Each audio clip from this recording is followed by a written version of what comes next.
say, can you see by the dawn? Guten Tag, and welcome to the University of Maryland. My name is Jake Shapiro. I'm a freshman government major from Washington, D.C. Hi, my name is Valerie Gupta. I'm a freshman bioengineering and English double major in North Potomac, Maryland. Hi, my name is Shayna Tiller. I'm a freshman animal science major from Laurel, Maryland. Hi, I'm Tom Hart. I am a sophomore English major at UMD, and I'm from Baltimore County. Hi, I'm Brianna Dowd. I'm a double major in vocal performance and English, and I'm from Kansas. Today we would like to share our perspectives with you on American hospitality. America is a hospitable nation. To all it offers boundless land, opportunity, and possibilities.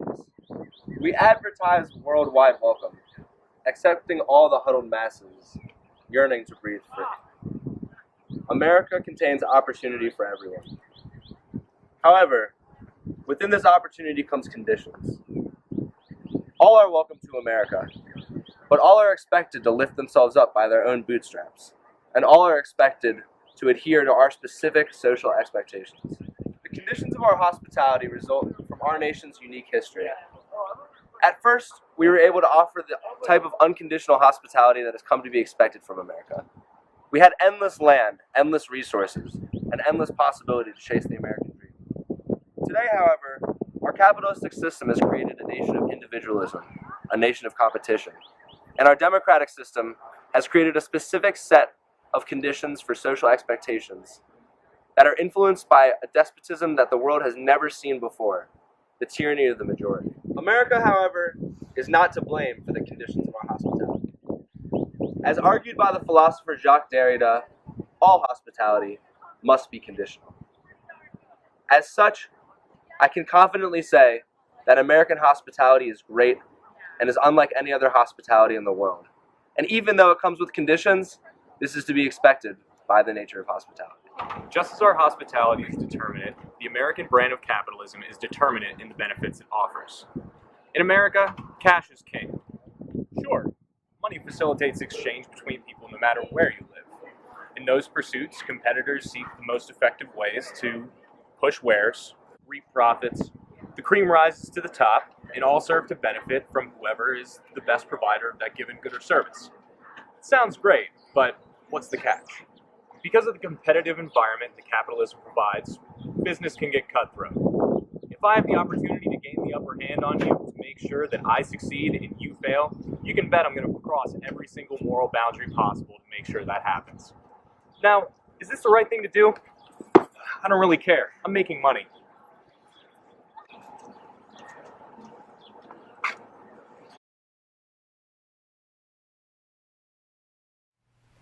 One of the many reasons why American hospitality is extremely conditional is because everyone must adhere to the capitalistic rules established by America's social hierarchy. America in itself is such a fierce, almost fatal competition that it lives for cutting off those that are weak, different, strange, uncanny.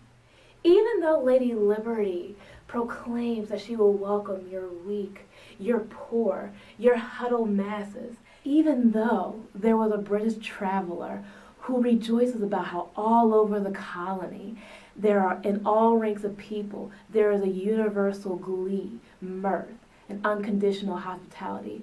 The stark reality is, unless you can thrive and survive at the top, you will ultimately die trying. This competition creates social classes which are solely based on capital success. Since this country was founded by the British, the wealth accumulated by these men made the conditions of these social classes based not only on wealth, but on race. Nowadays, there are so many wealthy African Americans, but one must wonder, why did it take America so long to gain this equality? As Kristeva puts it, is because of the resistance of the archaic, narcissistic self to accept the unheimlich, the uncanny strangeness. In our case, it is the resistance of the settlers, the planters, the white archaic race to accept the uncanny strangeness of other races, other cultures, other religions. It is also their resistance to accept their economic inferiors, because those people project the tenderness and the humanity that these wealthy American monarchs lack. Now, you must wonder, why do they lack this tenderness, this humanity? It's because these businessmen see that this tenderness and humanity emits a certain vulnerability, which is seen as weak. And in this cutthroat society, weakness will not be tolerated. In the Jacksonian panorama, Michael Chevalier states that America's idea of equality is to be inferior to none, to rise in only one direction, and to subdue the material world, even if that means dismantling the respect for life. So America's idea of what equality is versus what equality truly is definitely encompasses Kristeva's doubleness, which can be seen in the metaphorical relationship between Heimlich and Unheimlich. The conditional aspects that we see in hospitality in America are not new.